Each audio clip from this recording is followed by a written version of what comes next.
para quem não esteve aqui ontem, é importante a gente explicar a dinâmica, né? Apesar de estar ali no programa, mas hoje deu para sentir melhor que a gente está trazendo a seguinte dinâmica. Tem uma intervenção performática, né, que, em princípio, estávamos chamando de intervenção artística, mas eu gostei dessa nova denominação, intervenção performática, como essa que a gente teve aqui hoje. E essas intervenções inspiram o debate que vem a seguir. Essa, por exemplo, que teve aqui agora, inspira um debate que tem como tema o lugar de memória dos povos de cultura oral. Né? E, para debater essa questão, a gente convidou algumas pessoas, né, que têm tudo a ver com essa história. Tudo a ver. Eu vou começar chamando... Começar dos mais velhos. Babá Lumumba dos tambores.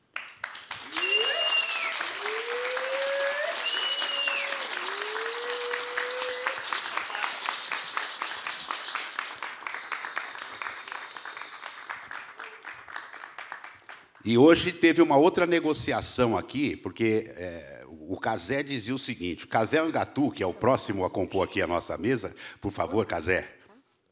Cazé Angatu. Vocês vão ficar para cá também, que daqui a pouco vão ficar só vocês.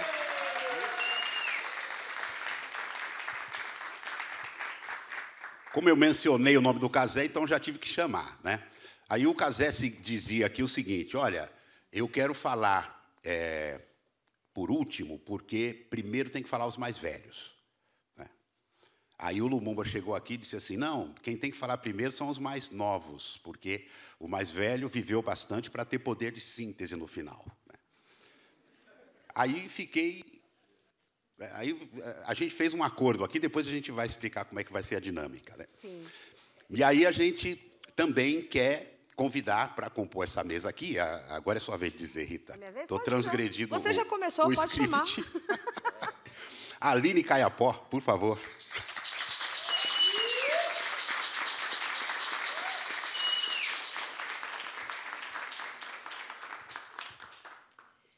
E aí, para compor esta mesa e já provocar, e vocês como já estão provocados por eles, e a gente quer chamar o Aloísio e o Derier para compor aqui também e bater esse papo. Na verdade, podem aplaudir. E dizer que a composição de hoje é uma grande roda de conversa, né, gente? A gente está falando de mesa. Eu gosto muito de falar de gira, de conversa, mas é uma grande roda aqui hoje, né? Tem bastante gente, tem bastante informação. A gente vai sair daqui bem nutridos, bem alimentados. E espero que vocês aproveitem essa experiência e com esses saberes aqui dos nossos convidados. Boa experiência. Até já, já. Uma outra questão aqui que surgiu é que a gente tinha anunciado, a gente tinha composto uma estrutura de que o Cazé seria o mediador dessa tal de mesa. Aí o Cazé já trouxe um primeiro problema. Abílio, é o seguinte, tem que pôr outra pessoa, porque eu não sei fazer esse negócio de mediar a mesa, não. Né? Esse negócio de mediar a mesa, essa estrutura. Então, a gente vai fazer o seguinte, eles vão bater um papo e a gente vai tentar encaminhar aqui as questões, controlar o tempo, né? Porque a gente sabe que o assunto é apaixonante, é complexo, a gente precisa contemplar a fala de todos, inclusive das demais intervenções que vêm a seguir. Né? E tentar entregar o teatro até às 20 horas, Sim. Que é o combinado. Né? Então, por isso, a gente vai aqui controlar essa conversa, tentar fazer com que ela flua de uma maneira também espontânea. Né? Então, a gente vai ficar aqui, vai provocar as perguntas e vai indicando aqui a sequência das falas. Ok? Eu quero começar, já que precisa começar pelo mais velho, segundo o Cazé, né? Começar pedindo para o Lumumba fazer assim uma breve apresentação de quem é ele. Afinal de contas, muitos não conhecem o mestre Lumumba e é preciso que ele se apresente. Bora lá se apresentar. Como é que liga isso? Ela liga lá. Então tá. Bora se apresentar. Ei, é melhor esse? Opa, erramos, hein? Então, eu sou o Lumumba. Assim, acho que eu estava conversando com uma menina quando eu cheguei aqui.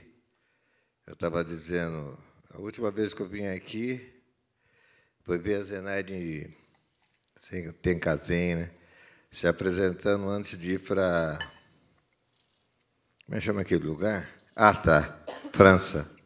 Ali para a França, com um francês aqui que montou um espetáculo. A última vez que eu apareci aqui. Já vai para meio século essa treta. E a plateia era bem diferente. Eu entrei por ali, me encosei, minha irmã, ou filha, sei lá. A gente, de cultura afro, as mulheres são geralmente assim, de repente a filha vira a mãe da gente, a irmã vira... A gente tem esse tipo de relação com as nossas mulheres tradicionalmente, né? Elas modificam de cargo independente da idade. Então, eu sou Lumumba.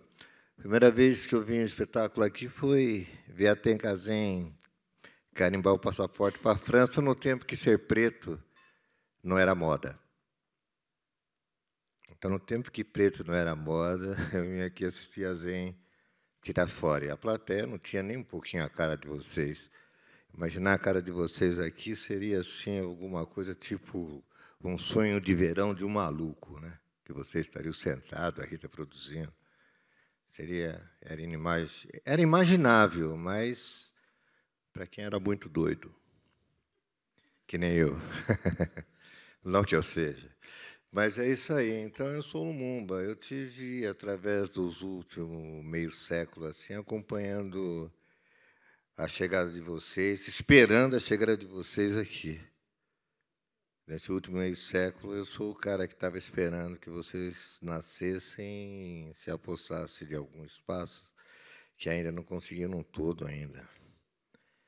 Isso serve como apresentação? Acho que serve. Eu tive no início de movimento negro, de Liga Operária, Pátria ou Muerte, eu tive em todas, desde os 16 anos.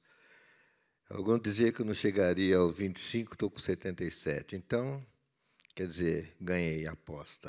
Eu cheguei, estou vendo vocês. E os que disseram que eu não viria vocês desistir, não viram nada, morreram.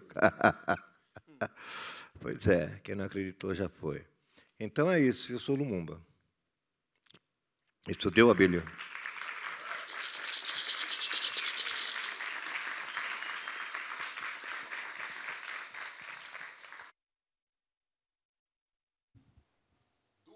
Do Oderier e da Aline, quem é mais jovem?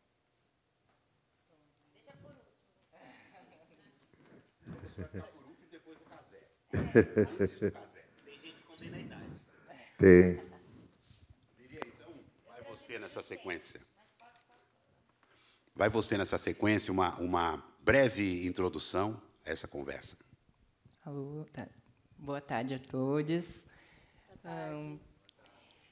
Então, eu sou Oderier, eu sou uma pessoa indígena do povo Charrua e também uma pessoa que veio de um contexto de retomada, né? O meu povo é um povo de retomada, lá do Uruguai, do Rio Grande do Sul, de Santa Catarina, da Argentina. Então, eu falo que eu sou uma corpa transfronteiriça, porque essas fronteiras elas foram inventadas, né? E a gente está existindo agora nesse lugar de apagamento, nesse lugar de genocídio, nesse lugar de, muitas vezes, não saber de onde a gente vem. Porque muitas pessoas, muitos parentes, não só pessoas indígenas, mas pessoas pretas também não sabem de onde vem. E eu acho que a gente se assumir também como esse corpo transfronteiriço, mas que percorre a Terra, é muito importante, assim, porque o nosso corpo ele é a Terra, né, como eu digo na música. Então, o meu trabalho, minha arte, ela tem percorrido esses lugares e trazendo um pouquinho, né, da minha vivência, do que eu tenho aprendido com os mais velhos, com quem veio antes de mim, dentro do meu povo, as lideranças, Charrua. E, a partir disso, tentando, né, transcrever, traduzir e expressar de alguma forma isso através da música, através do cinema, de qualquer expressão artística, né, que já é parte da gente, né? A gente só está botando para fora, de alguma forma. E acho que um resumo seria esse, né? Estou feliz de estar aqui, poder falar um pouco através dessa oralidade, que eu acho que o nosso tema, eu acho que ele é muito importante, né? Porque essa forma oral de existir, de falar, do canto, do instrumento, né? Hoje eu estava falando com um parente Tupã, Caio Tupã, que a gente carrega já, né, isso na gente. O nosso pé é o instrumento que bate no chão, a nossa voz é o instrumento que vocaliza. E eu acho que isso está muito relacionado assim à ancestralidade dos povos originários do mundo todo, né? E reconhecer isso, reconhecer essas manifestações é super grandioso assim no agora, nesse agora de tanto soterramento, né? Do concreto, do asfalto, do desmatamento, e tentando tirar, né, toda a floresta que a gente é. Então, eu acho que esse encontro aqui é um presente mesmo, né? Um presente do agora.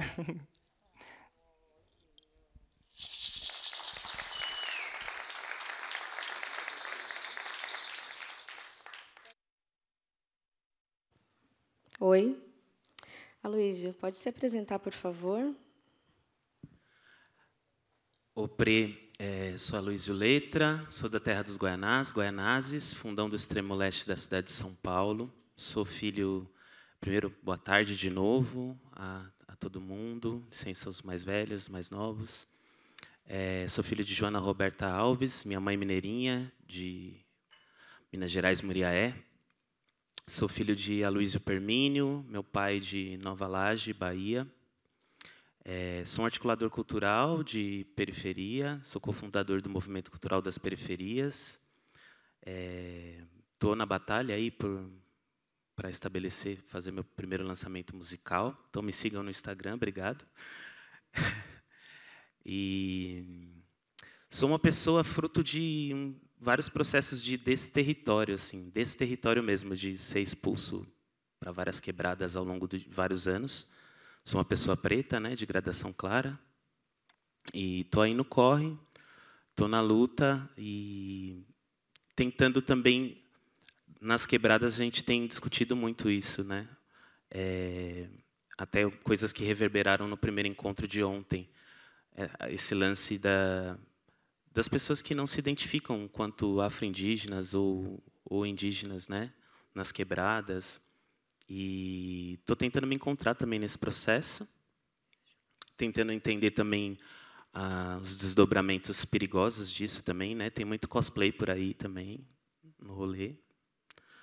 E é isso, agradecer poder estar aqui, poder trocar com os mais velhos, os parentes aqui.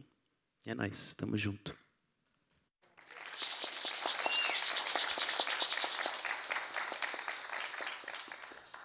Obrigada, Aloísio. Aline, por favor. Pode ser? Que bom estar aqui com vocês. Bom, Amukrimé, boa tarde, Nhobiquás, boa tarde, colegas. Eu me chamo Aline Ingreitabari Caxiriana Lopes Caiapó. É um nome um pouquinho comprido, mas é importante para demarcar esse espaço, né? Esse espaço de pertencimento que o Estado insiste em apagar.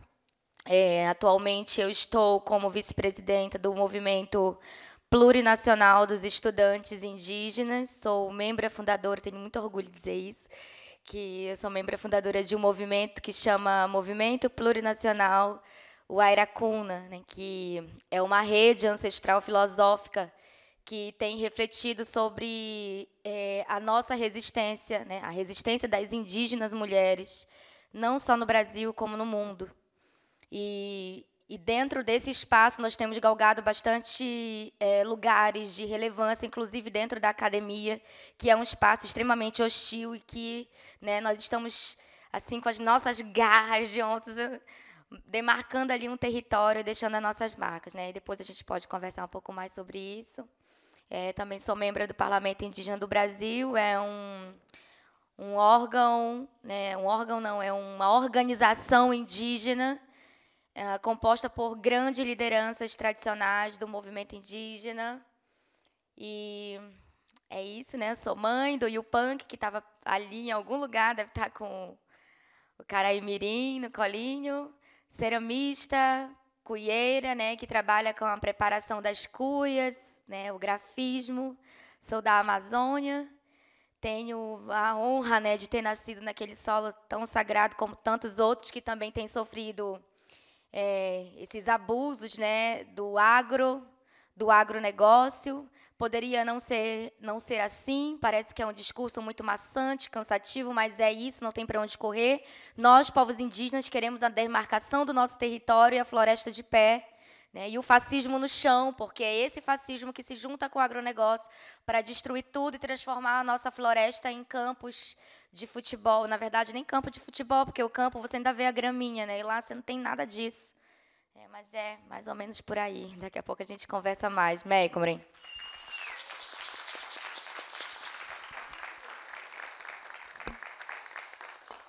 Casé. Casangatu. Só esperar. É só esperar. Ela abre. Catu Caruene e me motara opa pope catuana pope opa catu. Boa tarde, desejo que tudo bem e com todas e todos e todos. No Tupi a gente já usa a linguagem neutra. O pacatu não tem definição se é homem ou se é mulher. Quem inventou homem e mulher e o demônio foram os invasores. E logo de cara, demarcação já! Bom, eu sou lá da Bahia. Bahia, terra de coco, de azeite, de dendê. A água de coco é doce, eu também quero beber. Vamos dançar, balançar o catimbó. Vou pegar o Bolsonaro e amarrar lá no cipó. Fora Bolsonaro! A gente é da luta indígena, a gente luta pelo nosso direito à demarcação, como falou nossa parente, e que muitos parentes se autorreconheçam como indígena. Esse Abiaiala é terra indígena. O Brasil, que a gente chamava de Pindorama, uma parte de nós, é terra indígena. São Paulo, que a gente chamava de Piratininga, é terra indígena. Eu vou ser candidato a prefeito de São Paulo. Não vou, não. Mamãe, eu não quero ser prefeito. Pode ser, mas se eu fosse, mudaria o nome dessa cidade para Piratininga. E isso aqui é um teatro de José Anchieta. Mas hoje não é. Hoje é teatro Cunhambebe, Amberê, Quaicaquira, os lutadores pelo povo, pela liberdade dos povos originários. Hoje ele não é um teatro Anchieta. A gente é da luta indígena, a gente luta pelo direito à demarcação. Pé, poranga, ó, ixé, raí, ó, taperecoí, amoiandé, ierecoabe, iandé, ramui, imaé, poeira, iu, auere, cuecatureti.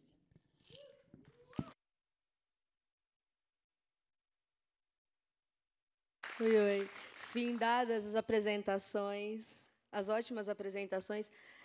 Como a gente está aqui em família, preciso fazer alguns ajustes aqui.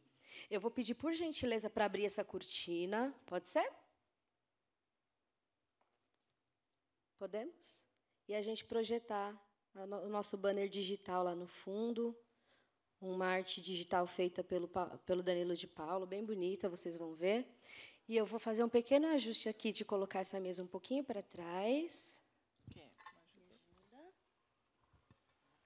E a Aline um pouquinho para dentro, para você entrar na luz. Porque a gente está registrando e você tem que ficar bem iluminada, gata. Ficou melhor, gente? Legal. É bom estar em casa, né? Entre parentes. Sigamos, então. a gente sabe que, apesar de vocês não terem falado disso, pelo menos aqueles que eu conheço, porque o Oderie eu não conhecia, estou conhecendo hoje, a Aline também. Mas o Cazé, o Lumumba e o Aloísio, a gente tem alguma ideia da trajetória, né? Pelo menos a partir do momento em que a gente pegou o bonde. O Lumumba já estava aí há muito tempo, quando eu o conheci.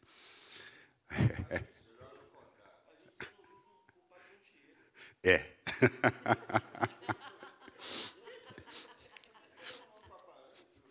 Mas a partir de uma experiência que a gente teve recentemente com o Cazé, o movimento dos aflitos, né? Movimento pelo sítio arqueológico, valorização do sítio arqueológico, cemitério dos aflitos, a gente teve uma experiência recente com o Cazé, que foi a experiência do 9 de julho. Né? A gente está falando aqui do lugar de memória dos povos de tradição oral, que é uma tradição que a gente não vê escrita, né, por aí, se escreve de outra maneira. Né? E essa experiência a gente viveu no dia 9 de julho desse ano, né, através da reprodução simbólica do cerco de Piratininga. Né?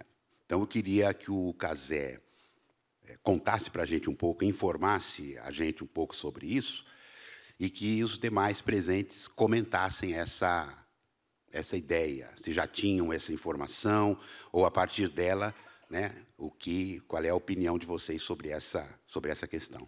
Pode ser, Cazé? Você mudou a ordem, né? Não era bem assim no começo, mas... Surpresas. Muita surpresa mesmo. Fala aí, quando a gente detesta surpresas, é isso. A surpresa maior foi a invasão do Brasil. Estava aqui, tranquilo, né? Invasão do Brasil. É invasão mesmo. O que eu estou tirando aqui, daqui a pouco vocês vão saber. É uma performance, ninguém sabe, mas... Você também não combinou que ia ter essa não avisou que ia ter essa performance aí.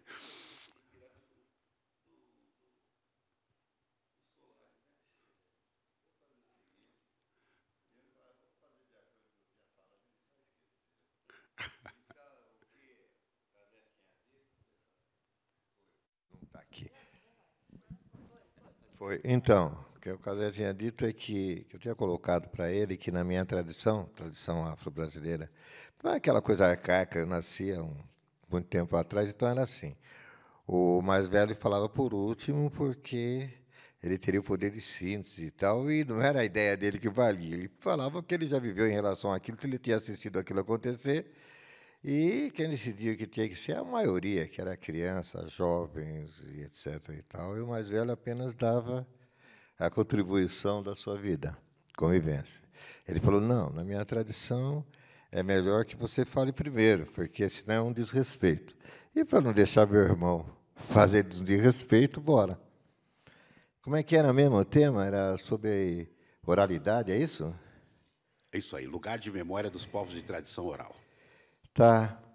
Mas aí, se a gente for falar sobre essa questão de local, lugar da oralidade, a gente vai ter que falar do lugar de todos os povos do mundo também, não é?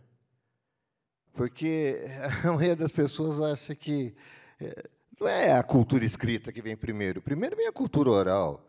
Primeiro você pensa, depois você fala e depois você escreve. Toda a cultura humana é a cultura oral. Esse negócio de inventar que diz cultura escrita é mais um aplique do colonizador, planetariamente. Não existe essa zorra. Não existe. Primeiro você pensa, depois você fala, depois você escreve. Você escreve o livro, depois você pensa, depois você fala ele. Não é isso, Abílio. Não é? A cultura escrita não é isso. Não é? Primeiro você pensou, depois você falou, depois você escreveu. Então, a primeira mentira que explicaram para a gente é dizer que eles têm uma cultura que não é oral. Mentira. Toda cultura humana é oral. Ou então, bora se formar em engenharia. Você entra lá, vai na biblioteca, lê todos os livros e sai construindo um prédio torto aí. Então, por que precisa de ter um mestre junto? Caraca, está louco? Você quer me enganar? Ou então você entra na biblioteca e vira médico. Que legal, sai daí com o canivete cortando a barriga dos outros. Por que precisa mestre? Por que precisa orientador? Porque toda a cultura humana é oral. Então, a grande mentira que eles aplicaram na gente é dizer que só nós temos uma cultura oral, e então a cultura escrita é tudo. Mentira! Primeiro é a cultura oral. A cultura dele é oral. Porque, senão, esvazia os professores. Tira a professora dessa faculdade toda, velho. Você fez FAO, Zé? Você fez FAO, não foi? Fui. Então, tinha mestre lá, é? Então, não pode. Entenderam? É o maior aplique. Todos nós vivemos dentro de uma grande farsa, mentira do caramba, mano. Onde já se viu chegar e falar para você que a cultura do povo, da humanidade, é escrita? Mentira! É oral. Toda cultura humana é oral. Dizer que existe uma cultura superior escrita é a maneira de eles contar para os povos do mundo que eles são superiores. Mentira, sai daí, vai fazer outra coisa, mente para outro. Para, é só pensar, é lógico isso aí. A cultura humana é oral. A escrita é apenas a notação sobre a oralidade. Está óbvio isso aí, é óbvio lulante. Está na cara. Não sei que consegue enganar a gente tanto tempo. Ou a gente quer ser enganado. Não é? Então, é esse o local da oralidade. A cultura humana é o local da oralidade.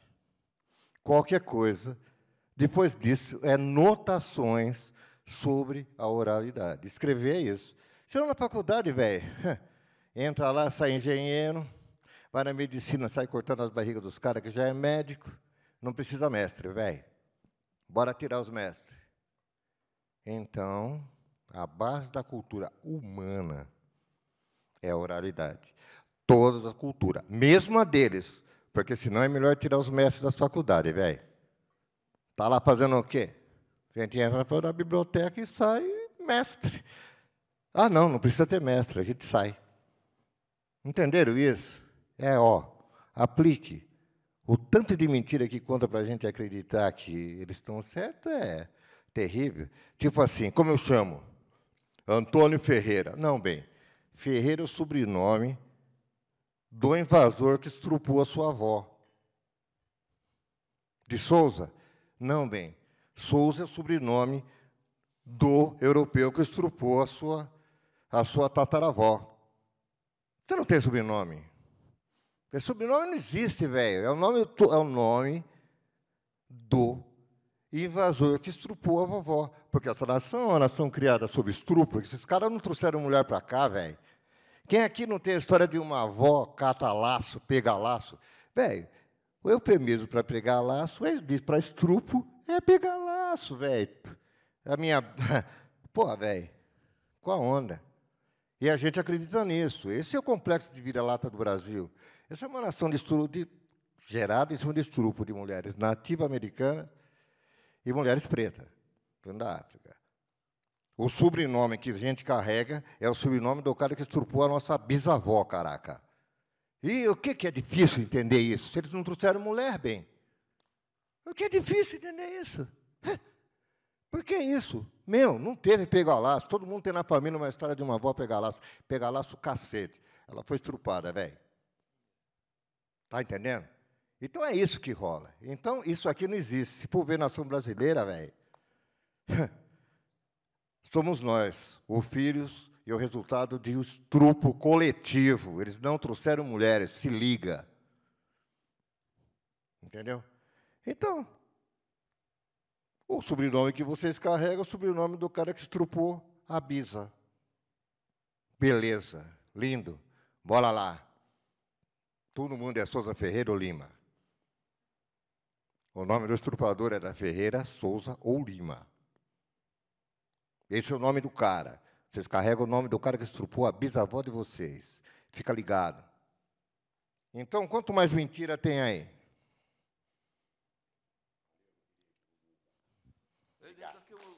Toma. E é por isso que eu queria falar depois dele, porque na nossa tradição eu queria te dar esse colar. É um colar tupinambá, colar de presente. Eu acho que todos têm que ficar em pé. A gente sempre tem que homenagear a sabedoria do ancião. Envelhecer, qualquer um envelhece.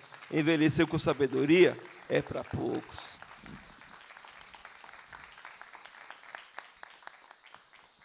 Pronto.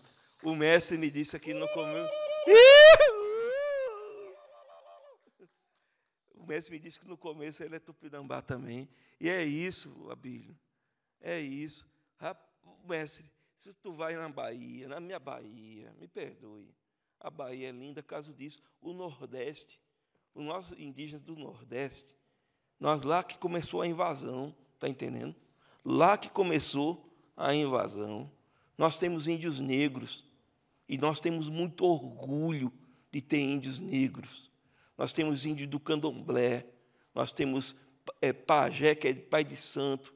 A gente tem muito orgulho disso. Vestimenta de caboclo é samambaia, samambaia é samambaia. Pisa caboclo, não se atrapalha, saia do meio da samambaia. Caboclinho de pena, ele não arreia, reia, reia, reia, que nas forças é do céu e do mar. E vamos unir as forças, é do céu e do mar. Caboclinho de pena, olha aí. Tava no meio da mata, tava no meio da mata, pra quem mandou me chamar? Eu vim, vou beber giroba, eu vim, foi beber giroba, balançar meu maracá, balançar meu maracá. Reia, reia, reia, reia, reia, reia, reia, reia, reia, reia. Maré encheu, tornou vazar, de longe, muito longe eu avisteia, na minha palhoça coberta de sapé, meu arco, minha flecha, minha cabaça de mé. Eu moro na mata, mas ando pela chapada. Oh, rameia, meus índios na chapada. Oh, rameia, meus índios na chapada. Oxente, essa música a gente canta na nossa comunidade. A gente canta na aldeia, mas canta no terreiro. Canta nos terreiros de candomblé. Canta nos terreiros de Umbanda. Oxóssi. Na Bahia é São Jorge, no Rio é São Sebastião. Oxóssi é quem manda nas bandas no meu coração. Vá lá em Janeiro, onde eu moro. É a maior festa que tem. É em 5 de janeiro, segundo domingo de janeiro, que é a festa de puxada de maço de São Sebastião. É para a igreja São Sebastião, para a gente é Oxóssi. É a porra toda mesmo, São Sebastião. Me perdoe, São Sebastião. Ele é um encantado, é uma encantaria. Tem um cara que taca a flecha, ele é morrer pensar daquele jeito, né, velho? Pois, então, e ele está, mestre, na madeira, está de boa. São Sebastião é o santo padroeiro do movimento gay baiano. Está entendendo? É intelectual, me perdoe. A intelectualidade faz um mal da porra. E, viu, meus parentes? Tome cuidado, que nós agora, nós povos originários, como o mestre falou aqui, o movimento negro teve uma época que tudo negro tudo é negro, negro do poder, negro é lindo. A gente está nessa onda agora, viu, mestre? De novo? Agora o índio é negro, é índio, lindo, lindo, lindo, e eles cooptando a gente, está entendendo? Está cooptando, usando a discurso de decolonialidade. Como que você discute decolonialidade, indianidade? Como te discute a questão de gênero sem discutir o capitalismo? Oxente! Como que você discute se você não fazer uma oposição ao capitalismo? Como você discute? Por que não tem demarcação de terra? A Rede Globo, há 2 semanas até me chamou para fazer o espaço. Sábado estava lá com o Salomão, grande Saloma. Aí eu e ele, nós participamos de um especial de 200 anos da Rede Globo. Aí me chamaram. Falei, oxente, a Rede Globo me chamando, alguma coisa está errada. Aí me chamou, aí fui participar. Aí a equipe era uma equipe do Ceará. Casé, a gente é de esquerda, porreta, a porra toda. Então, bora lá. Falei 2 horas. Aí mandaram a equipe embora. Aí como que é o Camel, Então, deixou o índio na primeira página do especial. Eles nem queriam colocar que eu era historiador, está entendendo? Nem queria colocar que eu era historiador. Mas, por quê? Não é porque eu sou índio. É que eu sou índio, mas sou anticapitalista. Eu quero que a burguesia se foda. Desculpa. Eu quero que a burguesia se dane. Não vai ter demarcação de terra enquanto não tiver, quando a gente não detonar o capitalismo, está entendendo? Aí, essa fala não vai. O negro, o índio aceita, e a gente tem que tomar muito cuidado, que a gente fica pitoresco, a gente fica gracinha, a gente cumpre cota. Está lá, no especial 200 anos, casando o primeiro capítulo de 200 anos. Eu acho horrível, já pedi para tirar minha imagem de lá. Por quê? Porque de 2 horas de fala, cortaram a maioria. Eu não consigo falar. Eu tenho um parente meu, eu estou chamando para que é Tupinambá, Mascarrado, Maurício conheceu. Mascarrado esteve no crime, lá em Ilhéus, entrou no crime, foi para a bandidagem, foi preso, tomou cadeia. Aí veio para o movimento indígena, não sabia nem ler nem escrever, e falava, Casé, parente, se a gente não criticar o capitalismo, a gente não vai ter demarcação. E quando você fala, eu não confio no Estado brasileiro, eu não confio na justiça brasileira, então a sua fala não vai, está entendendo? Não é porque tu é índio, porque tu é negro. A Rede Globo aceita indígena, aceita negro. Né? Mas quando o negro, o indígena, vai além, tá bom, beleza, obrigado pela cota. Mas, além da cota, eu quero demarcação de terra. E para demarcação territorial, você vai ter que se sentar, vai ter que enfrentar o setor mais atrasado da sociedade brasileira. Está entendendo? Quando tu faz uma discussão mais profunda, estrutural, o racismo interpessoal. O Sesc mesmo ia me deixar, a Rita até me deu aqui, eu ia ficar no hotel aqui. Né? Falei, não vou não, porque eu já sei o que vai acontecer. Eu vou chegar lá, o segurança... Seu índio, você tem certeza que você vai ficar aqui? Tenho. Então vou processar o segurança. O segurança é um homem negro. Isso é o racismo interpessoal. O racismo estrutural é o que a Rede Globo fez comigo. O racismo estrutural é aquele que impede os povos negros, os povos indígenas, colocar o dedo na ferida e dizer que existe uma elite brasileira que quer, sim, que nós, povos originários, povos negros, fiquemos à margem da sociedade. Isso que é racismo estrutural. Aí você processa o segurança que barrou um indígena. Isso é racismo interpessoal, que é o preconceito. Tem que criticar. Agora, o racismo estrutural, e aí, no 9 de julho, que é o que o Abílio está falando, 9 de julho, minha parente, tem uma parente aqui, tem os parentes aqui, existe uma agonia, deixa eu falar uma coisinha, eu agora sou pós-doutor, sou pós-doc. Saiu meu título ontem, sou pós-doutor em psicologia na Unesp de Assis. Sabe quanto vale? Para mim não vale nada.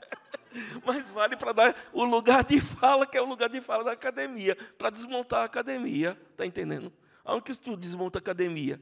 Quando tu não fica só fazendo a apresentação. Cadê o meu amigo Miguel? Miguelito está aí. O povo Mapuche, o maior número de presos políticos da América Latina é de índio Mapuche. E por que Mapuche está preso? Mesmo no governo de esquerda.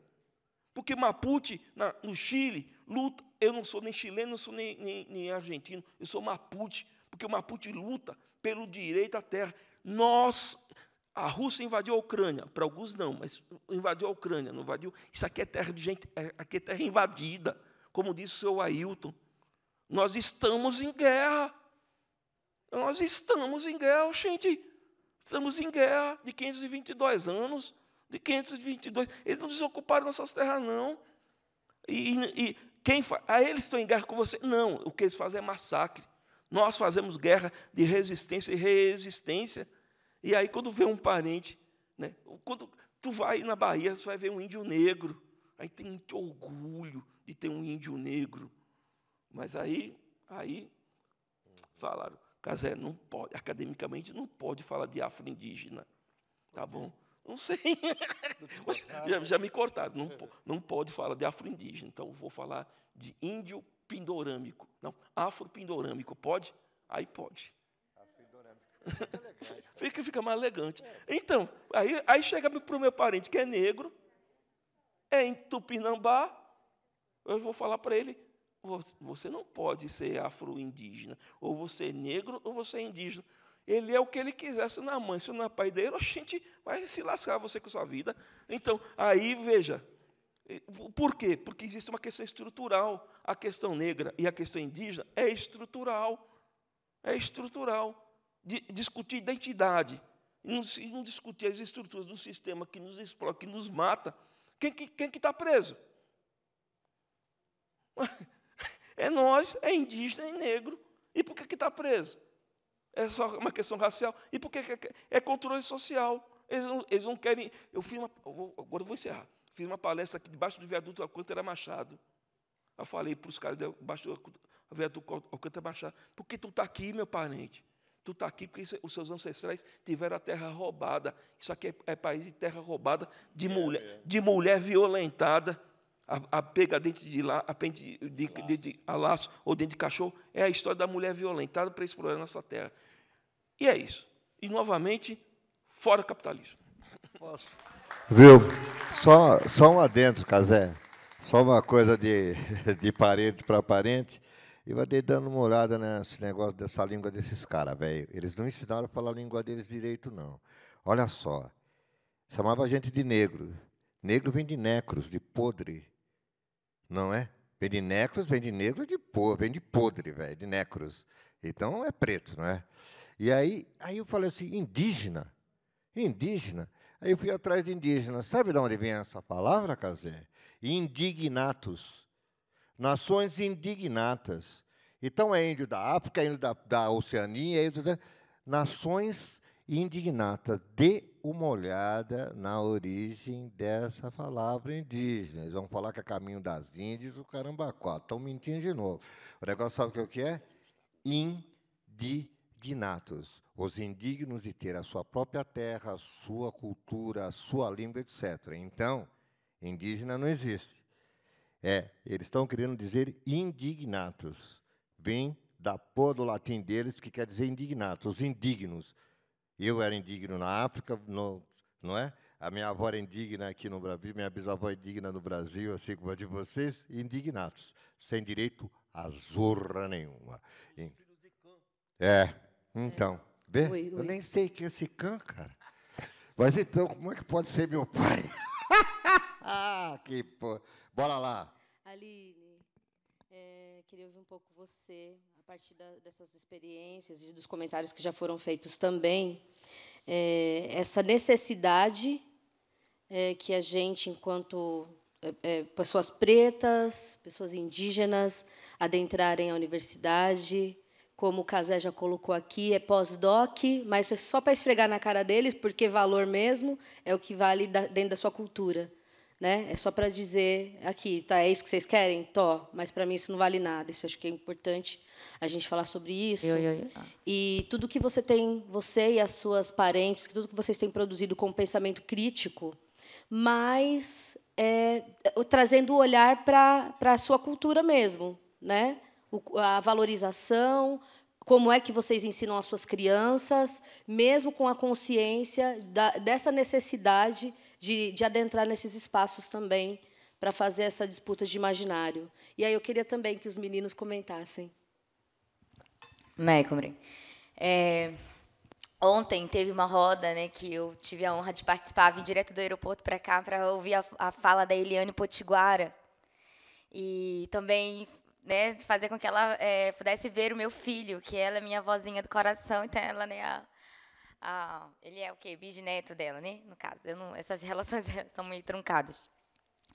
Mas ontem, assim, levantaram vários questionamentos na plateia que eu acho que isso aí reflete, de fato, as inquietudes que os ditos brasileiros que se aceitam como politicamente brasileiros, eles estão. E isso tudo não nasceu do nada. Eu acredito que essas inquietudes todas, elas sejam frutos, já um resultado do próprio movimento. E muitas vezes nós que estamos no movimento, chega um momento na nossa luta que a gente fala, nossa, o que a gente está fazendo aqui parece que não vai dar em nada. Só que dá. Só que dá. Então, assim, eu costumo dizer assim, que eu não acredito em instituições, eu não tenho esse romantismo mais de querer mudar instituições, né? Eu acho que isso aí não ficou para mim. Mas eu acredito muito em pessoas. Né? Eu acredito em pessoas e eu tenho visto um trabalho, e eu acho importante falar isso aqui rapidamente, não do SESC em si, né, mas das pessoas que trabalham, né, e buscam essas parcerias, porque tem feito uma pulverização do que é a realidade dos povos indígenas falado por nós mesmos. E eu costumo dizer que eu me considero politicamente indígena por uma questão didática, por uma questão que envolve uma coletividade, né, que acertou entre si que iria se chamar de indígenas para, digamos, demarcar um território de uma filosofia indígena, né, de uma cultura indígena. E aí eu queria só que vocês marcassem essa palavra, filosofia indígena, cultura indígena, e guardassem aí rapidinho. Mas é importante dizer também que nós, além de indígenas, enquanto uma categoria política, nós somos administrativamente brasileiros.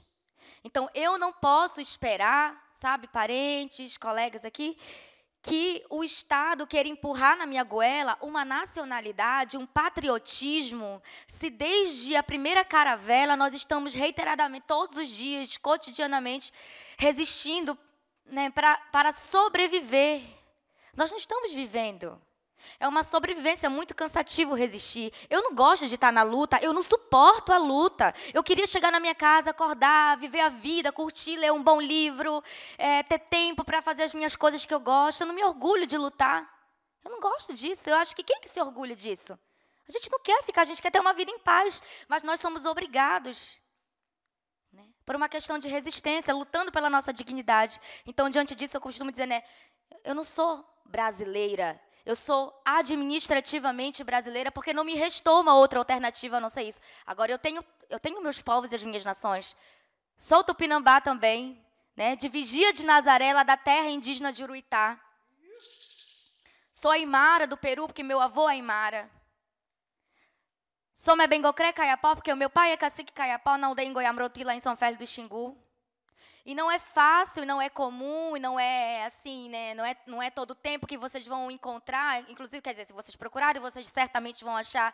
Mas nós não ouvimos e não estamos acostumados a ouvir um discurso de uma indígena, ou um discurso acadêmico de um indígena, ou indígena em algum lugar de alguma relevância dentro da sociedade nacional, que possa estar ali no lugar de decisão, né? De decisão de política, etc., que é necessário, não por uma questão de vaidade, mas por uma questão de necessidade. Não tem para onde correr. Eu tenho, assim, né, dizer que eu acho muito errado, porque, assim, acho que ninguém deve dizer eu sou anarquista, ainda mais se você tem um pertencimento, né, indígena, um pertencimento étnico. Mas, assim, fora do pensamento indígena, nem tem como separar isso, mas só para tentar ser bastante didática, eu dialogo muito, eu gosto muito do pensamento anarquista. Eu considero que a teoria anarquista fundida com a prática indígena dá um resultado muito legal. Sabe, eu acho extremamente revolucionário. Eu acho que, assim, a sociedade não está ainda preparada para pensar sobre anarquismo e sobre pertencimento indígena e sobre ancestralidade, né? E ontem uma moça levantou na plateia a questão de eu não me sinto indígena, não me sinto preta, não me sinto branca, eu também não sei que eu não sou indígena porque eu não estou no meu território. Peraí, calma aí. Que violência isso. Eu me senti triste pela que ela fala, mas eu também entendo que ela não tem essa consciência, né, da dimensão do que é ser indígena, e que nós temos uma força e carregamos essa força porque o nosso corpo, ela é a extensão do nosso território geográfico ancestral. De modo que onde quer que nós estejamos, nós precisamos e vamos, porque é uma luta que está intrínseca a nós, ela é dentro, está fundida, né? Nós não temos como separar a Aline Caiapó, a Aline Mebengocré, a Aline Aimara, a Aline Tupinambá, a Aline militante, da Aline ativista, é tudo muito junto, porque é a nossa vida, é a nossa existência si própria. De modo que, se eu estou na universidade, eu preciso garantir que aquele espaço seja um espaço que respeite a dignidade do meu corpo enquanto pesquisadora. E aí a gente vai travar uma luta, né, no outro campo. Aí eu falo assim, não, parece que esse povo procura sarna para se coçar, né? Mas é isso. Porque você entra na universidade, você vê 5% das mulheres, segundo o último IBGE, estão dentro da universidade. Você olha para as mulheres, para as indígenas mulheres, e você vê 0,5%. Então, assim, é bem gritante. Agora, o porquê disso? Né? O porquê que as indígenas mulheres não conseguem estar na universidade, e aí a gente vai passar por, seria assim, meses de discussão, mas para encurtar a conversa, a gente sabe, né, que ser mulher no país extremamente sexista é um desafio, ser indígena mulher no país genocida é um desafio muito grande, e ser pesquisadora, né, ser uma indígena mulher, pesquisadora nesse país é um outro desafio, porque é um país extremamente negacionista.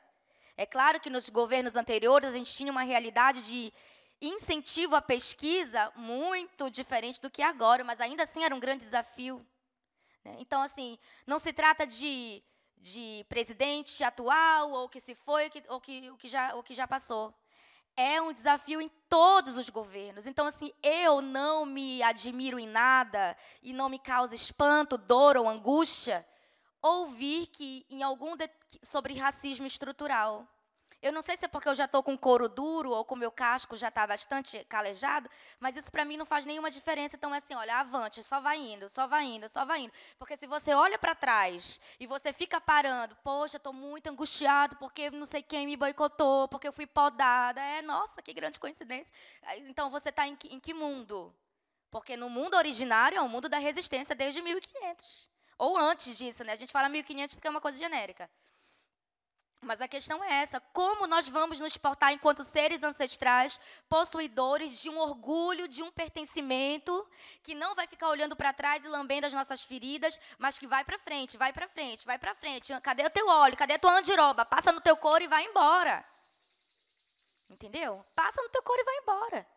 De modo que agora nós estamos na academia, e nós dentro do movimento plurinacional Airacuna, nós fomos o primeiro movimento de indígenas mulheres trazendo a bandeira dessa questão do plurinacional para cá, né?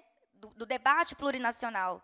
E era o movimento o Airacuna Brasil. Como nasceu agora no Encontro Nacional de Estudantes Indígenas, que aconteceu em Campinas esse ano, surgiu a União Plurinacional dos Estudantes Indígenas, aí a gente se sentiu meio que, né, contra a parede para...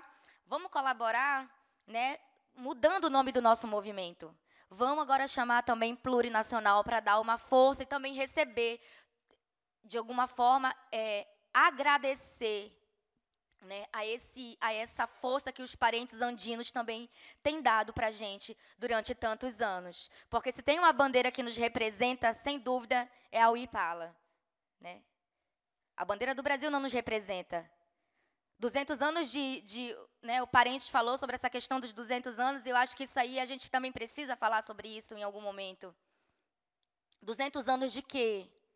Né, de que independência? Porque, se nós formos olhar a história de todos os povos indígenas, essa independência não chegou, ela não nos contempla. Né, e é uma independência ridícula, porque imagina que você rompe com o Estado, mas mantém o cordão umbilical, né, tá presinho ali no seu papai, né, numa nação que é a grande mentora por todas as expropriações, e você chega lá, na minha região, né, a gente sabe que tem Brasil, né, o Brasil e o Grão-Pará, né, na época, né, antes da independência, e você chega ali e você pensa, nossa, mas o Grão-Pará não era Brasil. Ah, mas olha só, eu já ouvi dizer que vocês, lá do Grão-Pará, da região lá do Pará, do norte, vocês não queriam saber dessa independência porque vocês queriam manter laços com Portugal. Não, nós queríamos? Como assim nós? O parente aqui, o irmão, perdão, irmão, como é que é seu nome mesmo? Lumumba. Pássaro Preto. O parente Pássaro Preto falou aqui, agora é a oralidade. Né? Mas eles estavam exigindo... cobrando de nós um posicionamento com relação a isso. Eu disse, mas peraí, nós quem? Você está querendo dizer nós quem? Olha, mas está escrito nos livros. Eu disse, então, se está escrito nos livros, certamente nós não fazemos parte disso. Porque a nossa história não foi escrita nos livros. E eu vou te dizer assim, e aí é um outro debate dentro do campo do que é lugares de memória indígena. Eu vou me ater a essa questão. Porque quando nós falamos de questão de memória, nós estamos travando uma luta dentro de um pensamento epistemológico que é extremamente racista, né? E como é que nós vamos conversar com um Estado ou com uma universidade que tem como seu escopo princípios que não dialogam com os princípios trazidos pelos próprios povos indígenas? Existem outras dimensões, meus queridos, para além dessas trazidas pela Revolução Francesa, pelo Iluminismo, né? Nós temos coletividade, nós temos a ancestralidade, nós temos a diversidade, nós temos a pluralidade, que são princípios preponderantes para você ver e vislumbrar algo criado dentro da academia pelos povos indígenas e fora dela. Então, assim, como você vai entrar na academia e ser um ser ancestral pensante, produzindo ciência ali dentro? Porque eu considero, e isso é particular meu, eu considero que o nosso saber enquanto indígena não é uma ciência. Isso eu penso. Mas pode vir a se tornar. O nosso saber, ele não é ciência, mas ele não é irracional. Ele tem uma metodologia. Essa metodologia, ela não reza na cartilha do eurocentrismo, mas ela é racional, né? E ela precisa ser observada. E qual é, então, essa metodologia? Metodologia que preze, né, por esses conhecimentos ancestrais. Então, quando você vai para a universidade e o teu corpo é um corpo ancestral ali produzindo ciência, você, de cara, já está boicotado, porque a tua motivação de ciência, ela não está baseada em uma análise metodológica, categórica, dogmática. Não, ela não está. Ela foge disso tudo. E aí a nossa luta, então, enquanto movimento Airacuna e enquanto indígenas, né? Porque não é só as indígenas mulheres que fazem essa resistência na universidade, né? São todos os indígenas que estão dentro da universidade, se sentem assim e fazem essa resistência, né? É isso, é mostrar para a universidade, é mostrar para a academia que nós somos seres ancestrais, que pensamos e somos totalmente capazes de produzir uma ciência que caminhe de acordo com as nossas epistemologias ancestrais e que nós não estamos mais dispostos a nos calar, né? E que as mãos que construíram aqueles muros, que nos dividiram e que dividiram o saber, são as mesmas mãos agora que vão colocar aqueles muros para ruir. E nós já estamos ali dentro. Né? Já estamos ali dentro. E é mais ou menos por aí, mas a gente vai conversando, tá? Obrigada. Mei, Comrém. Só rapidamente, eu acho que... Será que eu posso quebrar esse protocolo, né? Que vocês aplaudiram, mas eu ia falar isso no início, sobre essas inquietudes com relação ao pertencimento. Eu acho que, em primeiro lugar, mas a sociedade do entorno, ela precisa entender como que se deu o processo de miscigenação no Brasil. Porque quando você entende como que se deu esse processo de miscigenação no Brasil, você vai criar uma consciência histórica política para entender o que é a cara do índio. A gente diz cara do índio, né? A gente fala indígena porque já se configurou assim, mas ok. E quando você tem essa consciência, você vai entender que os parentes que estão... E isso é uma coisa real. E a gente precisa falar isso aqui, porque se não for nesse espaço de lugares de memória negro e indígena, será em que espaço? Eu não me sinto à vontade para falar em outro lugar. Eu considero que a questão do pertencimento e a questão da ancestralidade, elas são coisas que a gente precisa trabalhar com muito cuidado e com muita delicadeza. Eu sou de uma região da Amazônia, e lá os indígenas têm, a maioria deles tem um pouquinho assim, essa minha característica, né, esse estereótipo, essa característica. Quando eu vou para a Bahia, eu encontro muitos indígenas que têm essa minha característica, que também é parecida aqui com um parente, mas eu também encontro muitos indígenas que têm a pele retinta. E eles se sentem muito tristes, porque muitos falam assim, às vezes nós, no mesmo movimento, falamos assim, essa aqui, não, fui comprar um picolé, né, que chama lá. E tava eu e uma indígena que tem a pele retinta, do povo tupinambá. E o rapaz do picolé, o vendedor, disse, não, você é índia de verdade. Essa aqui não é índia, não. Olha o cabelo ruim. Na cara. Era o vendedor de picolé, gente. Ela foi com muita foita, responder a foita para ele, e eu tive que conter. Porque é uma pessoa que claramente não tem um conhecimento sobre como que se deu esse processo de miscigenação. E, obviamente, ali tem uma vida muito sofrida. Então, acho que você encarar uma situação dessa, né, agredindo, acho que não é o melhor momento, mas, de repente, você acolhe com amor aquela pessoa e você consegue, naquele momento, explicar isso, já é uma grande vitória. Né? Então, assim, a gente percebe isso e os parentes se sentem muito afrontados quando eles são vistos como pretos. Né? Mas não porque eles sejam racistas, ou enfim, porque eles nasceram num contexto de aldeia. Eles não têm a ancestralidade preta aflorada, né? Porque eles não entendem sobre a espiritualidade afro-brasileira, né? Do que se refere a essa questão. Eles não têm essa concepção, eles não sabem absolutamente nada. Eles sabem cantar a música, eles não entendem.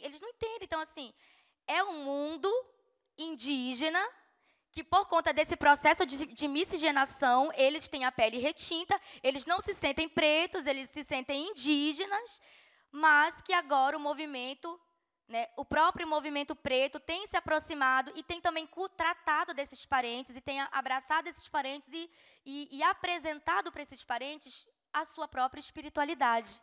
E eles começam a se sentir o quê? Abraçados, e começam a entender isso tudo. E é um processo.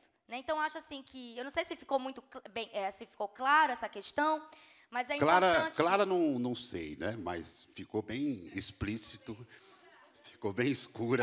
Claro, isso, ficou bem escuro. Quero agradecer muito sua contribuição. Igual o nortear e sulear, né? Eu acho isso incrível. Quero agradecer muito sua contribuição e observar o seguinte, nós precisamos garantir mais espaços como esse, porque a gente percebe que sempre o tempo é muito curto para a gente poder expressar o conteúdo que a gente tem, e raramente temos oportunidade. Né?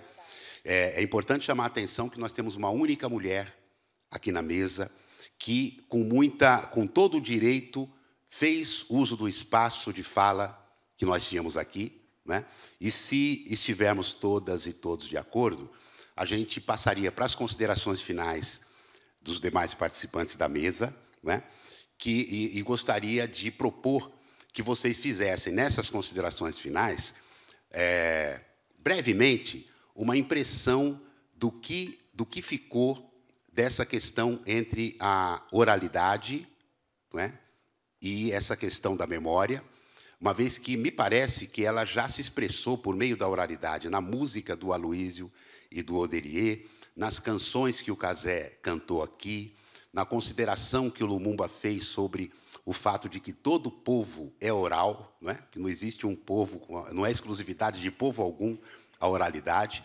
Então, gostaria que vocês tecessem as suas considerações finais para a gente partir, então, para o intervalo e dar sequência no evento. Pode ser assim? Ok? Então, queria ouvir na sequência da esquerda, sempre, a partir da esquerda, consideração do Aloísio primeiro, Aloísio.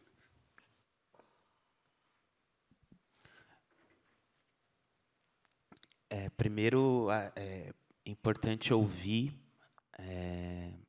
nesse processo louco que a gente está, e eu tenho refletido bastante o quanto em alguns nichos, pelo menos, ou pelo menos as pessoas que eu tenho contato, sobretudo no Sudeste, e as lideranças que eu pude ver, que eu pude ouvir, me parece que há um pragmatismo político e agudo dos povos originários, do qual a gente, no contexto urbano, precisa aprender muito. Né? Acho que essa síntese de não se reconhecer como uma pessoa brasileira, eu também não me reconheço uma pessoa brasileira, mas a gente tem vários processos de captura das nossas pautas, né? Dos movimentos de pessoas que estão no contexto urbano, os próprios movimentos negros, as nossas pautas são capturadas, né? Pela TV, pelas mídias, pelo capitalismo, pelos algoritmos, tal. Então, acho que a gente tem muito a aprender e mais coisas para negar e afirmar juntos no rolê, né? Porque pelo que eu tenho ouvido, eu vejo que a gente junto tem mais condição de afirmar projetos de fato do que viver só de reação, né? Esse território aqui que chamam de Brasil, né? Tem vivido coletivamente e individualmente numa loucura, numa neurose da reação, né? Até falando desse momento agora que a gente está em outubro, né? Então, enfim, quero poder ouvir mais, poder estar mais junto. É nóis. Saravá as mudanças.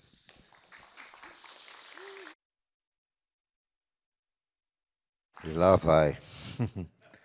E lá vai. Bom, no meu caso, que legal que estamos discutindo isso e ainda num lugar chamado Anchieta. Eu acho legal. Eu acho legal isso aí, andou bem. Para contar que teve o tempo que isso não poderia ter existido, eu acho que está indo até que legal. Não tão, mas está legal. E aí, da vinda para cá, eu vendo os parentes aqui, né? Poxa, aí de repente tudo, né? Se deram mal, porque eles pensaram em te exterminar e acabaram misturando e a gente aumentou, que nem forma. Já viu aquelas massas de bolo que crescem assim? Quanto mais o cara tenta abafar, mais cresce. Lógico, a gente encontra ainda um montão de parentes sem alma por aí, achando que até é branco, né? Mas isso aí com o tempo cura. Aí eu estava nessa viagem, eu vinha vindo com a cota lá de casa, né? Que tu fala, nossa, cabelos amarelos e que pele rosada. Na verdade, ela era uma gibran, que é nada mais do que uma mulher de uma origem tuareg. Já ouviu falar de Khalil Gibran? Os caras também armaram, aí tinha... Ela estava me contando na viagem que aí o cara, uma mulher de lá, daquele lado, como é que é? Síria? Como é que chama aquilo? Do Líbano, né? Uma mulher libanesa aí vendo do resultado da doação de uma nativa americana junto ao europeu. Ela foi lá, não teve dúvida, e está aí a Simone Gibran, que, na verdade, a outra foi esperta, falou, sai, sua genética é boa, e está aí ela. É uma cota de Angola. Como? Ela é síria, mas é no norte da África, é uma daquelas pessoas que eles invadiram, né? Os caras invadem tudo e tomam tudo, e termina dizendo que tudo é dele. Aí a gente estava pensando, eu falei, puxa vida, tenho aquele ali que está... Agora eu tenho 2 acompanhantes depois de 77 anos, porque os caras estão achando que eu não tenho. Pô, bicho, eu vou e volto sozinho, mas mandaram 2. Eu vou e volto sozinho. Brincou, pô, sou Lumumba, caramba. Aí, acredita que ainda vou e volto sozinho. Aí, estava com ele é um Aimoré, né? Era o pessoal ali de baixo, era Aimoré, ali da base do Paraíba, do Rio Paraíba. Ele é um Aimoré.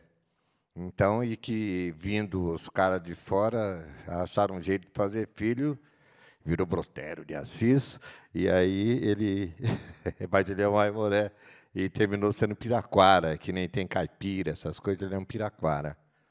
Veio bem acompanhado, né? Uma sírio-libanesa com a cimitarra e um Aimoré não muito dado a brincadeiras. Bom, aqui estou eu. Então, estava conversando com eles e eu falei, pô, velho, chegou, ele tem uma tradição musical, porque nosso povo é extremamente musical, e ele tem algumas composições que ele compilou do pessoal dele, do Piraquara, pô. E só tem que ter cara de Piraquara, porque ele é Piraquara, apesar de formado na faculdade dos caras, mas ele é um Piraquara, não tem como tirar dele ser Piraquara. Aí ele estava com as músicas, aí eu falei, vamos lá, compadre. Eu falei, já era jovem para o Lutealdaz, faz mais de 20 anos isso. Aí fomos lá, chegou no maestro. Então, aqui tem essas canções, a gente quer fazer um modo clássico para mostrar que se podemos tocar junto, podemos conviver e tal. Ele falou, você acha que eu vou parar a minha orquestra para fazer isso aí? Que eram essas canções. Olha só, um homem culto, o maestro, era um homem muito culto, falou isso aí. Aí nós ficamos muito putos, falei, quer saber de uma coisa, mano? Bora lá, vamos montar essa tal de orquestra nós. E ele terminou agora, depois de 20 e poucos anos, agora está uma maravilha, orquestrado com o pessoal Piraquara lá daquela região dele. E aí eu fiquei pensando, falei, puxa, aquela vida, né? Há diversas maneiras de se reagir à provocação e essas coisas idiotas que nos dirigem, esse tal de racismo, com um monte de nomenclatura. Sim, eu sei que o Abílio vai pedir para finalizar, mas ele é mais novo, ele espera. Então, o que aconteceu é o seguinte. Aí... mais velho é uma porcaria. Mas, então, como eu estava dizendo, foi isso. Aí, então, aparece um idiota desse e coloca uma coisa. Se a gente tivesse falado, puxa vida, é mesmo, né? Essa coisa aqui não dá para fazer isso que nós queremos, nós estamos sonhando. Um preto e um índio louco. Não, não era. Depois de 20 anos, trabalhando com aquele pessoal de Beira de Rio, tem menina que teria sido uma cabocla trabalhando na padaria porque era bonita, entendeu? Está tocando com o Bocelli. Fazendo tour com o Bocelli. Piraquara. Isso, e outros meninos que são de maestro, pelas outras orquestras por aí, depois de 20 e tantos anos. Se a gente tivesse enfiado o talo dentro por causa daquele otário, que não passa de ser um imbecil, um otário, porque dizer isso aí, velho, para a obra da cultura dos outros, baiaço, hoje em dia não teria tido o resultado que a gente tem. Então, às vezes, os nossos antepassados reagem de uma maneira violenta através do imbecil desse para a gente tomar caminho. Falar isso, está pensando o quê? Está esquecendo quem é você? Se lembre. Aí você fala, então, velho, eu vou te mostrar quem sou eu. Você não me define, palhaço. Vocês não me definem. Ao Lumumba, ninguém define. Eu sou um tupinambá com sangue na goa. E comigo é pau. Tá sabendo? Não dê mole, não. Eu não queria falar agora, eu só vou cantar no final, pode ser? Passa a fala. Então, gente, acho que a oralidade é isso, né? Trazer a visão de cada um, de cada lugar. E, além disso, eu tenho... É engraçado, né? Porque eu estou nesse lugar também de escuta, que eu achei muito bonito que a Luísa trouxe. E eu, quanto uma pessoa mais nova, e estando perto de pessoas mais velhas, anciões, e também sabendo que a gente... Não estou te apontando. E eu ia dizer, eu falei, mais anciões, e a gente, quanto pessoas mais novas... Não, e a gente, quanto pessoas mais novas, a gente também consegue ir alinhando, apesar da escuta, né, que talvez seja ainda mais ancestral, né, do que a fala, porque a gente recebe, a gente pensa, e aí a gente também verbaliza, vocaliza. Então, eu tenho me colocado nesse lugar de escuta aqui e pensado também através do que o que eu tenho aprendido com a minha cultura nesses anos de retomada. Porque, quando eu falo de retomada, não é só retomada de identidade, não. É retomada da língua, retomada da cultura, é retomada de tudo o que tentaram tirar da gente. E aí eu escuto e também percebo que a gente também tem a função, né, de, em algum momento, vocalizar as coisas que a gente tem sintetizado dentro da gente, através do que a gente ouve dos mais velhos, através do que a gente ouve dentro dos nossos pensamentos, que também é algo importante. E, então, na minha cultura, a gente tem que dar importância para todos esses lugares, né, por todas essas gerações. E com isso eu fico feliz, né, de ter ouvido essa oralidade de cada um, de contextos muito distintos, né, porque, apesar de sermos indígenas, aqui temos pessoas indígenas, pessoas pretas, mas cada uma de um povo. E é muito importante ressaltar, né, que cada povo tem uma organização, tem um pensamento, uma forma de transmitir o saber também.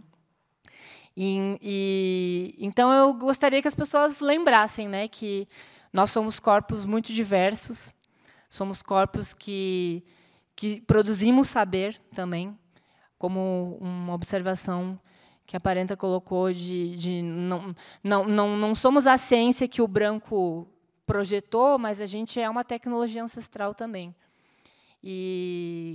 Então, é a partir disso que eu me sinto, né? É desse lugar que eu sinto parte, das histórias que eu ouvi da minha avó, das histórias que eu ouço da minha mãe, e das pessoas, das histórias que os mais velhos delas contaram. E, de certa forma, a gente tem essa tarefa de juntar os rastros, né? E tentar seguir o nosso próprio caminho a partir desses saberes. Então, eu agradeço muito, né, a todos que estão aqui, todas, todos. E espero que a gente continue, né, tecendo esses caminhos, né, essas redes, esses rios. Obrigada.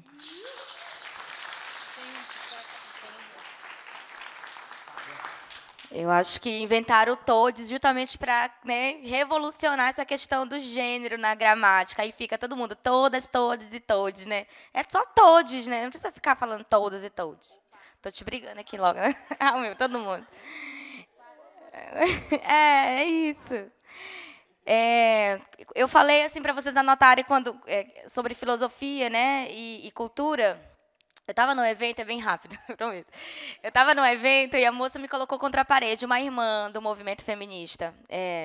Ela disse, mas você falou tão lindamente sobre pluralidade, sobre diversidade, você vem aplicar na gente uma questão de filosofia e de cultura. Eu falei, meu amor, mas é no meu couro que dói, não é no teu?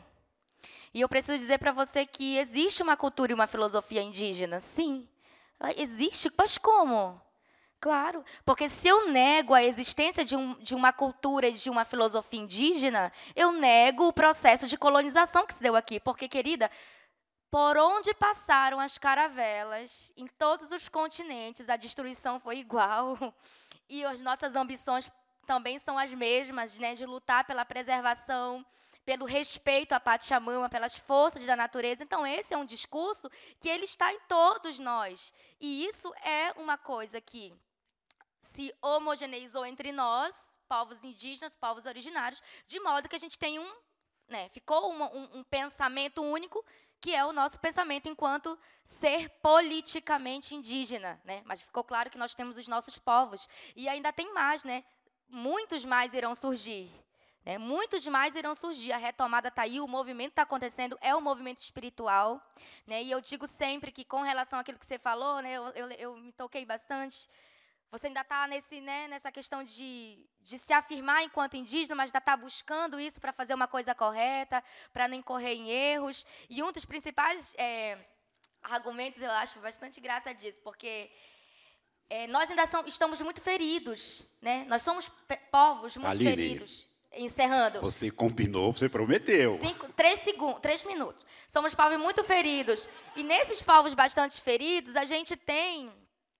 tá vendo? Você cortou, agora a culpa é sua. Mais 2. Pensar que a espiritualidade, a ancestralidade, ela é o que nos suleia. Né? É suleadora. E conduz os nossos corpos ancestrais, que são corpos territórios. Então, assim, empurrar na goela do parente que é retinto, um parente indígena que é retinto, que ele assuma a sua pretitude, eu acho assim que é um tanto abusivo. Porque ele precisa assumir com uma consciência, porque ele já sofre o racismo na pele. Mas só que não é só sobre dor, não. Ser preto não é só sobre dor. Ser preto também é um orgulho, também é resistência, também é valorização das nossas espiritualidades ancestrais. E aí eles estão tendo esse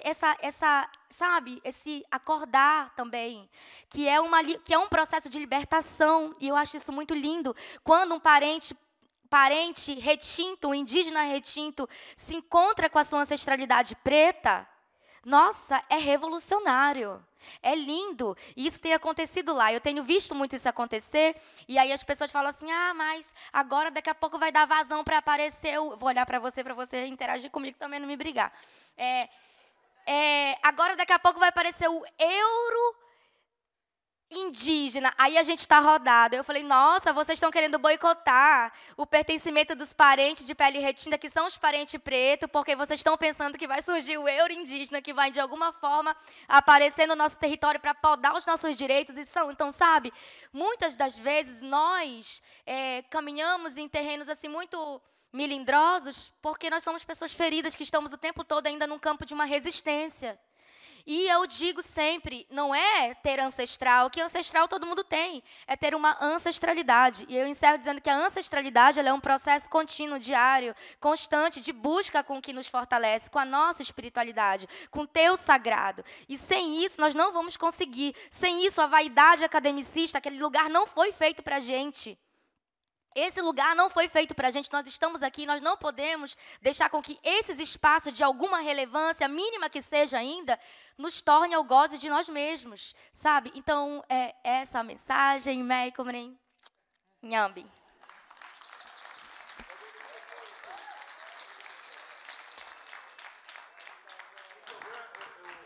É que todos viessem aqui na frente. Sabe por quê? Na Bahia, se você conhecer a Bahia, não tem essa coisa de... Vocês têm que ir aqui na frente também. Oxente, vocês aqui. Sabe por quê? Na Bahia não tem essa... Vocês têm que ficar em pé. Não tem essa coisa, não tem. Rapaz, não tem esse sofrimento. Meu parente é negro, tem parente lá de candomblé, que é indígena. Não tem problema. Você tem quilombo, que você tem indígena. Está entendendo? Não tem esse sofrimento. Esse sofrimento é coisa de gente intelectual, de intelectualizado. Não existe isso na base do povo. Não existe. Oxente, tem que parar com essa divisão. Isso é coisa da branquitude, que eu sou uma indígena intelectualizada e eu não tenho isso, não. Então, não, você não, parente. Não estou falando de você, não. A minha parente aqui fez uma fala muito bonita. É isso, não estou falando dela, não. Estou falando assim, não existe isso. Vá para a Bahia, vai lá. Eu queria só que vocês dessem um passinho para trás, ou senão a gente aumentar a luz, ou senão acender a luz da plateia. E tu, Rita, para esse povo ficar bem lindo no vocês vídeo. vão vir aqui para mim. Ô, Rita, você vem aqui também, você também, ô, Abílio. Pronto. A gente vai cantar assim. Porque o povo tupinambá, olha só, meu parente foi considerado como quando a gente comia carne humana. A gente nunca fez canibalismo, porque a gente nunca comia qualquer coisa. A gente cantava assim, ó.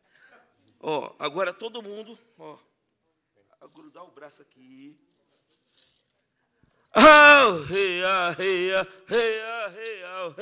Vai, pé direito batendo.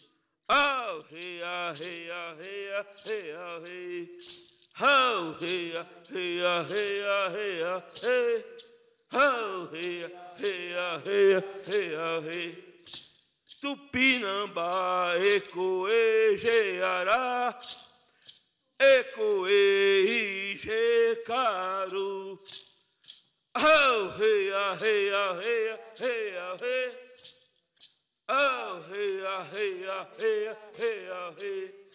Tupinambá, ecoe, jeará, ecoe, jecaru. Oh, hey, hey, hey, hey, hey, hey. Oh, hey, hey, hey, hey, hey. Oh, hey, hey, hey, hey, hey. Oh, hey, hey, hey. Tupinambá vai te pegar, vai te comer. Tupinambá vai te pegar, vai te comer. Oh, hey, hey, hey, hey, hey. Oh, hey, hey, hey, hey, hey. Oh, hey, hey, hey, hey, hey. Oh, hey, hey, hey, hey, hey. Tupinambá vai te pegar, vai te comer.